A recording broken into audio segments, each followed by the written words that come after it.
Good evening, everyone. Welcome to the channel. Before I begin, here are my disclaimers. Today I am going to give you an update about HONBRIDGE Holdings Limited annual report.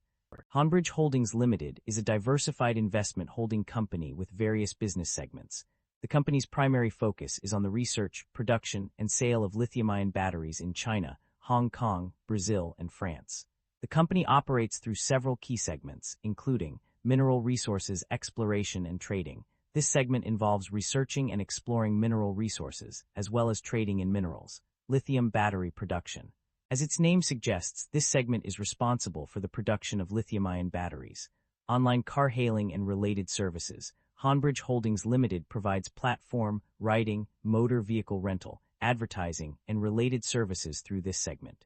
In addition to these core segments, the company also engages in various other activities, including iron ore projects in Brazil, car hailing services in France, delivery services overall. HONBRIDGE Holdings Limited is a multifaceted company with a wide range of business interests. HONBRIDGE Holdings Limited market capitalization of $6 billion is significantly larger than the average industry peer of roughly $0 billion. This shows that HONBRIDGE Holdings Limited holds a significant advantage in their industry. HONBRIDGE Holdings Limited trades at a higher price-to-book ratio of 1.41 times relative within the industry. While the stock does not screen as absolutely cheap, mixed valuation signals relative to industry peers prevent a definitive conclusion. With the broader industry trading at lower valuation levels, this may reflect transitional pricing dynamics rather than clear mispricing, warranting further analysis of earnings quality, growth sustainability, and balance sheet strength. The company maintains a moderate leverage profile, with liabilities making up 38% of total assets, suggesting a balanced approach between risk management and capital efficiency.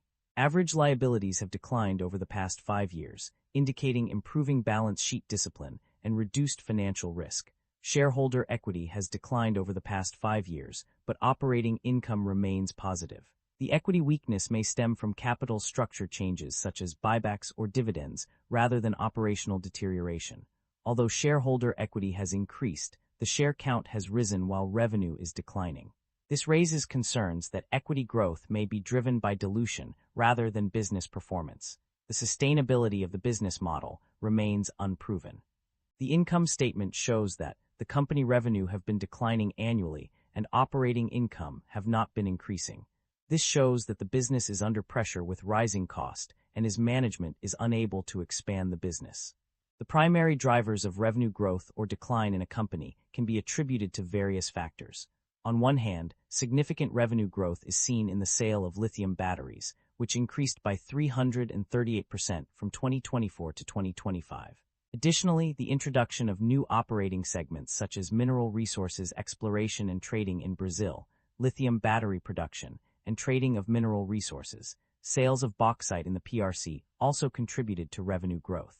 The lithium battery trading segment saw a substantial increase of $105,304,000 in 2025. Furthermore, supplying lithium-ion battery pack and related products to Zhejiang Geely Group was another significant contributor to revenue growth. On the other hand, revenue decline can be attributed to discontinued operations such as battery testing service income, platform service and writing service income, advertising and related income, and motor vehicles rental income, which saw a decline of 100%, 93%, 99%, and 76% respectively. The lithium battery segment also experienced a decrease of approximately 66.8% due to unsatisfactory sales of parking and starting batteries for heavy trucks. Other notable information includes the decrease in number of orders from a major customer with higher gross profit margin, shift of market demand to higher-grade products, and only 3 months of operations during the financial year for online car-hailing business segment. These factors collectively contributed to revenue growth or decline in the company. The net income of the company experienced a significant decline in 2025 compared to 2024. The net loss in 2025 was $922 million, a stark contrast to the $441,345 million net income in 2024. This drastic change can be attributed to various factors. One major reason for this decline is the decrease in gross profit margin from 21.93% in 2024 to 4.13% in 2025.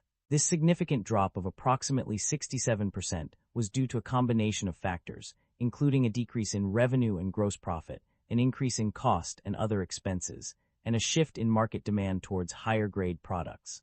The company's reliance on major customers with high gross profit margins also decreased, contributing to the decline in net income. Furthermore, the increase in raw materials costs, such as cobalt and lithium, added to the financial burden of the company. The low gross profit margin in the ore trading business and a decrease in sales of high-margin products in the lithium battery production segment also dragged down the company's performance. Lastly, the loss on investments in listed securities further exacerbated the decline in net income. These factors collectively contributed to the substantial decline in net income and profit margins in 2025 compared to 2024. The company's debt level and interest expenses have undergone some fluctuations over the years. While current liabilities increased by $743, non-current liabilities saw both an increase of $158,870 and a subsequent decrease of $40,737 million. This mixed trend in non-current liabilities suggests that the company's long-term debt has been subject to adjustments. In terms of interest expenses, there is no clear indication of a significant change. However, it is worth noting that interest expenses did remain constant at $6,294 and $7,313 for 2025 and 2024 respectively. Furthermore, on page 44, interest expenses decreased by approximately $1 million from $7.5 million to $6.6 million. The net debt of the company has also seen a significant decrease of approximately 30%, from 3% to 2.1%, as per page 45. This reduction in net debt suggests that the company's overall financial leverage has decreased, which may have contributed to the slight decrease in interest expenses observed on page 44. The company's performance across various segments has been mixed. On the positive side, lithium battery production has been a standout performer, generating significant revenue of $105,304. Additionally, the trading of mineral resources and trading segment has also shown promise, with revenue of $25,739. However, there are areas that require improvement. Mineral exploration and trading has been a poor performer, resulting in a substantial loss of $10,698. This indicates that the company needs to reassess its strategies and focus on more profitable ventures. Overall, while some segments have shown promise, others need attention to ensure the company's overall success.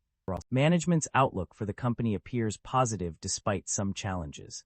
The company has regained control over its logistics chain through an acquisition, which will likely have a significant impact on operations.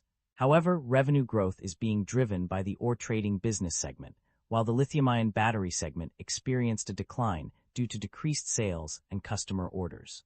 In terms of strategy, management is focusing on a phased development approach for the Block 8 project, with expected completion in 2032 and commercial operation in 2033. This suggests that the company is taking a long-term view and prioritizing strategic investments over short-term gains. Overall, management's comments suggest a cautious optimism about the company's prospects, with a focus on operational efficiency and strategic growth initiatives. The company's financial strategy has been focused on growth and expansion rather than distributing profits to shareholders. As a result, the company has chosen not to pay dividends to its investors. Additionally, it has also refrained from buying back shares, instead opting to reinvest its earnings in the business to drive further growth and development. Concerns about inventory buildup or supply chain disruption are emerging due to several factors. One key issue is the shortage of essential raw materials such as cobalt and lithium, which could disrupt the supply chain. Furthermore, potential disruptions in the supplier selection process for a specific pipeline project, Lotus 1, have also been identified. These issues highlight the need for careful management and planning to mitigate any potential risks and ensure a smooth supply chain operation. That concludes the financial summary for HONBRIDGE Holdings Limited. Feel free to comment below, and I will be happy to answer them when possible.